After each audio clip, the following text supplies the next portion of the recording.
lunaku nga nendabayo omupiira ebirowoozo byaffe bibeerayo nnyo nga tuli ku mupiira abadde tagwa wenga Ferguson abadde wali mu nsonda yekka akakasajja katusala gula wino serebu kubenkuya zetumuwe week okola kimbupangisa muzimu meye week ove muzimu Quran obudde bwa Quran bubula ne tufuna obudde bw'emipiira obudde bwa Quran bubula ne tufuna obudde bwa firimu Jamiru abeerawo wano sagala gamba Jamiru weno nga kalayiburale wabujja obufirimu bamumanyi ne bamanyi tuyatwala bukoleya astagfirullah firimu omusajja mwabukira ku kizimbe ku mwaliro gwa 5 n'agwa wansi n'adduka kati Juma n'anyumirwa nnyo nano nayo n'akaddako kali kanyumidde nnyo mpayo n'akalala sajja natta abantu bonna n'asigala woowu ngono yatunula era n'anyumirwa nnyo bonna abakubi Allah tusasira ngolaba kyolanga okkiriza nti genda bagiyita firimu konazo firimu kitegeeza bitaliiyo byenda babye kituufu tebiriiyo naye nga gw'onyumirwa abakyala abamu ng'ogyeko bano balina akaddeko k'obuzannyo buzannyo buli ku TV ng'ogyeko bano obudde babala bubale era mwabeeno mbeesiimisa kazanyo kabeera ku KBS n'anoonya akali ku gundi waliwo n'akabeera ku gundi atabaala butabazi buli kazanyo n'agirana ngali sirias bitya kazanyo nabbosa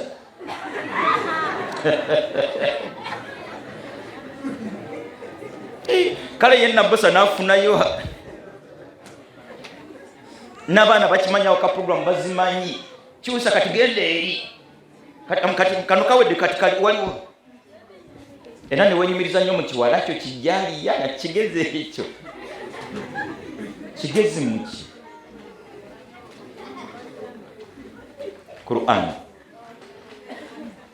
Qur'an kangiveeko n'ebigambo subhanallah walhamdulillah n'ebirala Imam Ibn al-Qayyim al-Jawzi yagamba nti adhikiru lilqalbi okwogera ku mutonzi wo okumujjukira okumutendereza n'obulamu bwo mithilu lma'i lisamaki temutekwa kwawukana mazzi na kyennyanja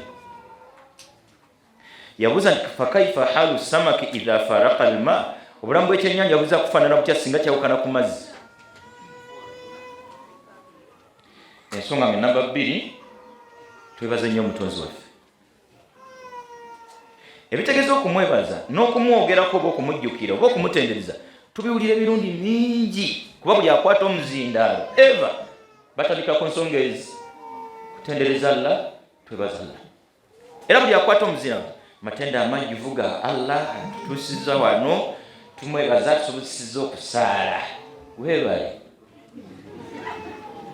mu mbeera yakusaagirira busaagirizi ate nga ekituufu seeka yenna ku nsonga yonna gyoyagala tutegeere olina kusooka kunyikiza zinezi kutendereza Allah agenda otutegeeza byagala tutegeere kwebaza Allah yagenda otuwa okutegeera byagala tumanye okwebaza omutonzi waffe ekyabbeeyi ekisooka mu byensaba tutegeere kuno ku duniya omutonzi waffe yateekateeka obulamu nga bulina okubaamu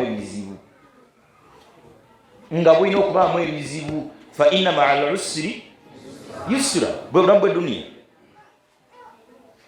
laqad khalaqna al-insana fi kabadin Allah gatwateekateeka obulamu bw'omuntu nga buteekwa okubaamu emitawaana bw'oba kusoma byafaayo teriyo nabbi wa Allah teriyo mbaka gwe yatuma okujjako ng'obulamu mwe yawangalira bwali bukakali ebitoogerekeka Yesu yayita mu bulamu obukakali enkomerero y'obulamu we ku duniya wano bantu kumuyiga kumumiza musu kumutta naye nga bwe bayiga mubaka atayosa swala eyakkiriza mutonzi byonna ebyetaagisa bwe baba ababaka ba Musa muyite Moses ba Ibrahimu ekyalo kyekobana nga ne kitaawe mwali bamwoke era ne bamwokya.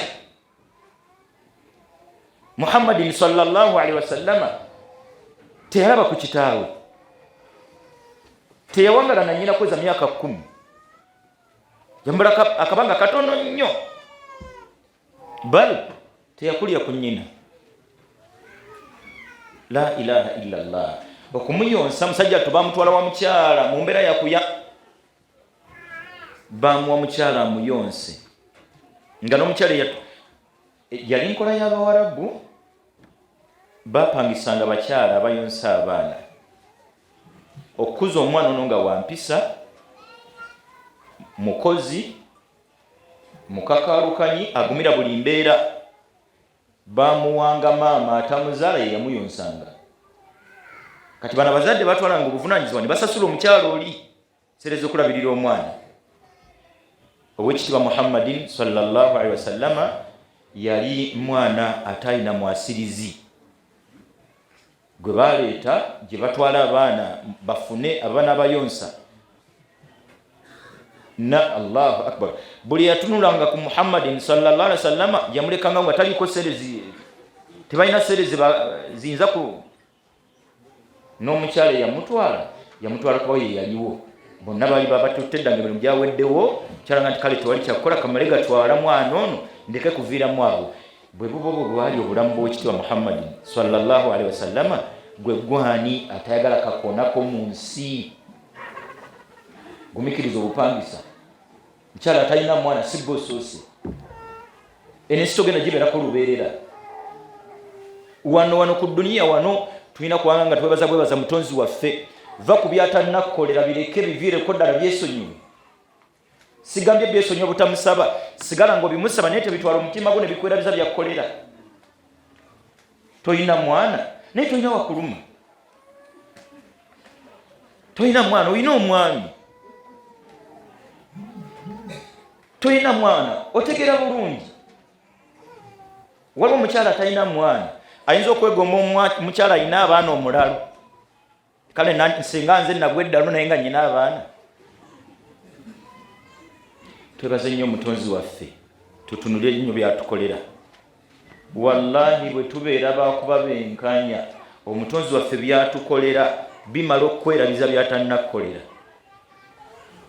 Ddayo weetuuze neetuuze, byatukolera bimala okutwerabiza byatannatukolera. Haji Hussein Kyanjalla Musaasiri mulwadde, emyaka sigimanyi, nasemba okwogerako naye twasinkana ensambi awo, myaka giweze endoza nga 2, namusanga yakava e Buyindi ng'alina ebirwadde bye biri ebyokwogera nga bw'obimanyi oba bwe wabiwulirako. Namusanga yakava e Buyindi nga yali yalwala kansa w'ekyenda.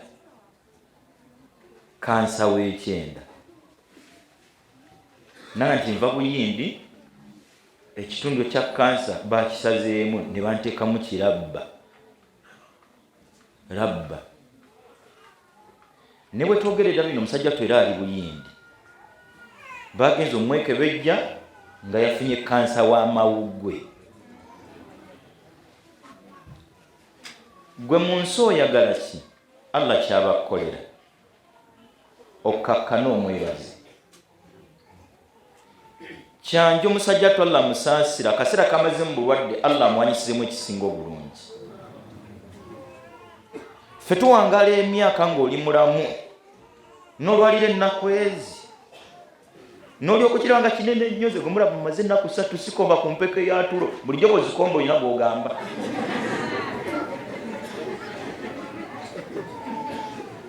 Bulijjo ye ziba mpeke. Nze gwola sikomba kamere, ffe bulijjo tulaba olya buli kumba okomba.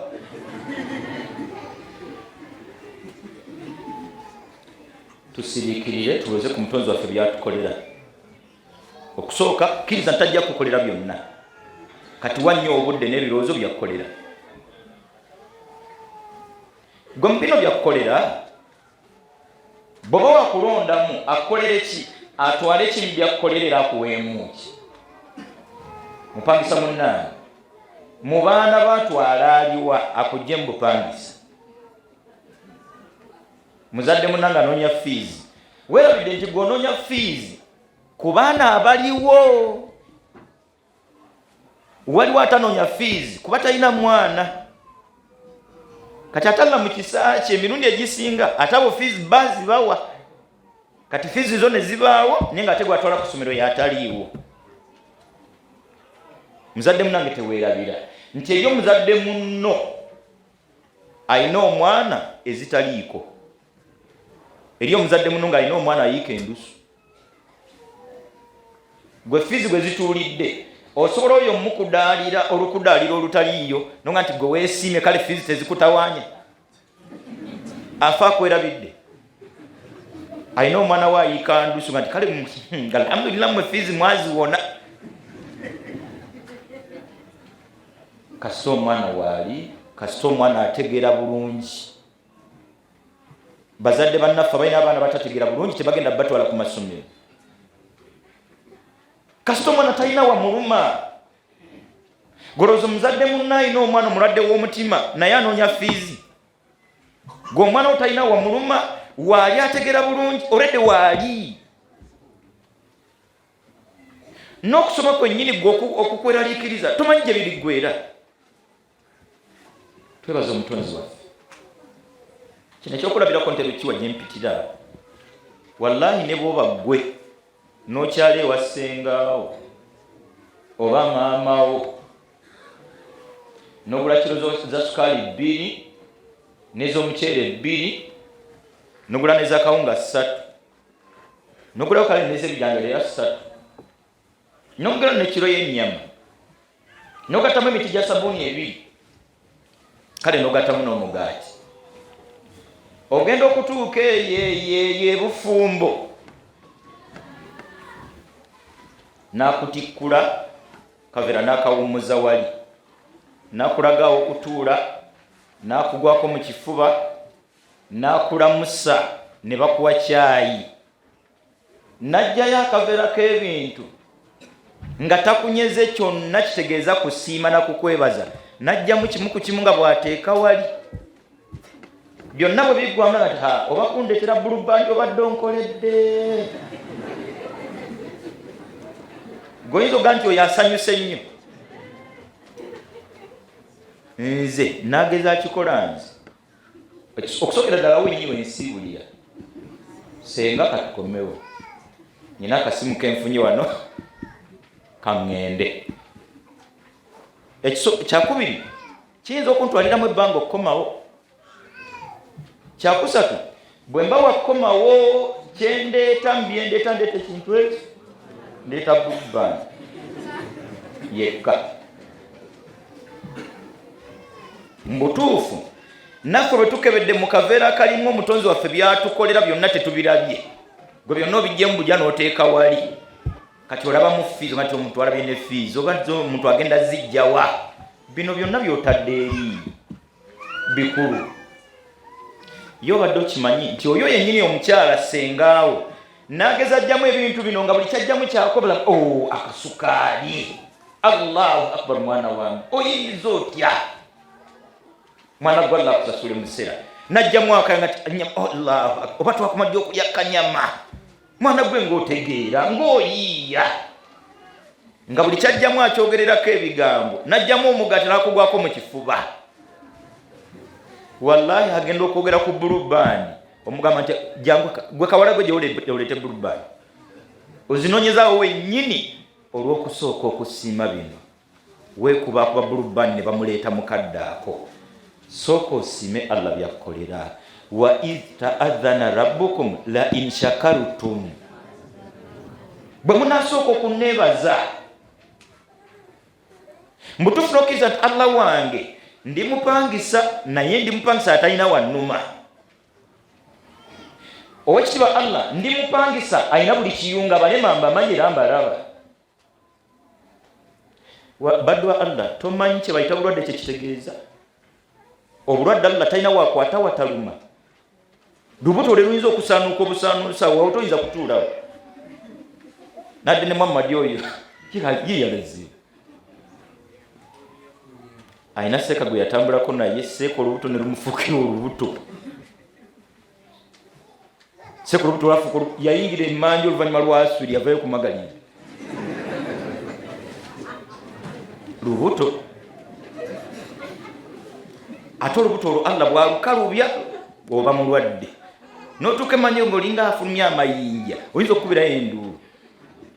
Ate bw'alugonza n'oba ng'ayiwa amazzi nakyo kizibu. Naye gwe Allah nakukoma ng'abibalansinze bulungi. Ffe bwe lukalwa olwajja n'otonyumiza kati wallahi nze simanyi nakumanyi. Olubuto olunkaluba nze gw'olaba. Bulijjo bwe tutambula bulungi totunyega. Nze gwe mulaba. Bw'oba ng'ayiwa amazzi era okumawo n'otugaa nze gwe mulaba. Ekigambo nawe kituteerawo. Nga toswadde na kuswala. Twebaza nnyo omutonzi waffe. Abalwadde tetubamanyi bungi. Ng'ebibaluma bitundu bya mibiri ffe ate bye tuyina nga biramu. Obulwadde Allah akutuusa ekiseera n'ensonyi ne zikuggwako lwampaka.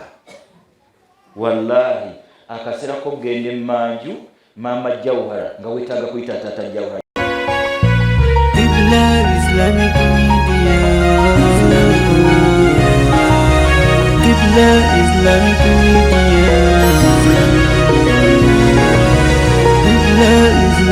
Media. Zara babiri bejja okusobola. Obusiri walanga n'ozaala babiri. Mu myaka 6 agenda kugattako munno. Lusoko gy'oba amagye. Agenda okulowooza okuleza ng'amagye agali watalina wagenda kayi. Bajja kufera ng'ozaale kamu. Amagye gyewali omu n'omusirikale abo baamu. Kati agenda okulowooza okugasa myaka 13 gy'omaze mufumu galiwo abaana 9. Agamagye tebagalitambula.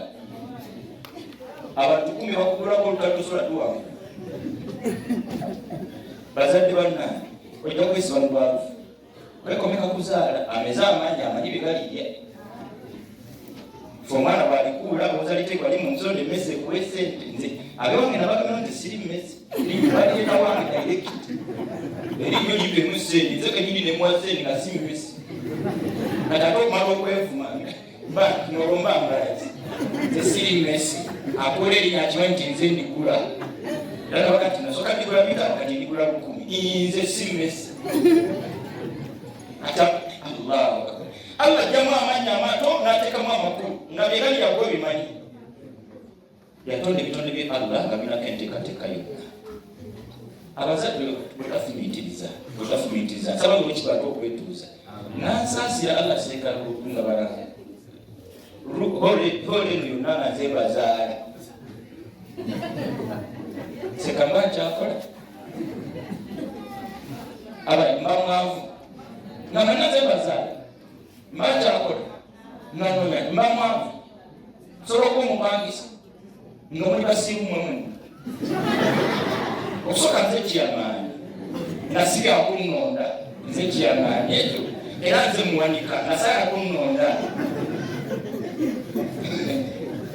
kati kyamaani mpita obukiiko mu mwaka tulina enkiiko 4 buli myezi 3 tulinayo obukiiko buli memba jamuli emitwalo 3 omuhandi mwamuka omutegeke kati netageezo meeting 4 buli mwaka buli myezi 3 tulinayo obukiiko n'emitwalo 3 buli memba buli aziteekawo meeting ewedde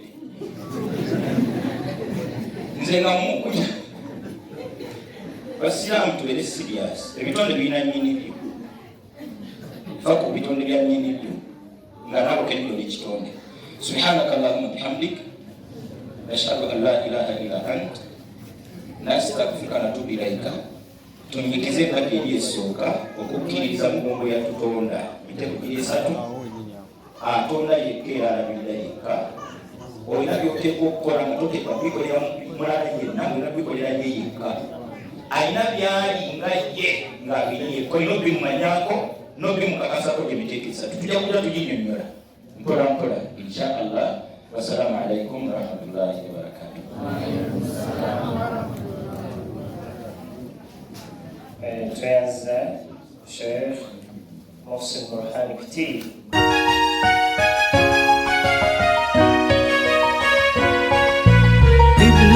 Islamic Media. Islamic media.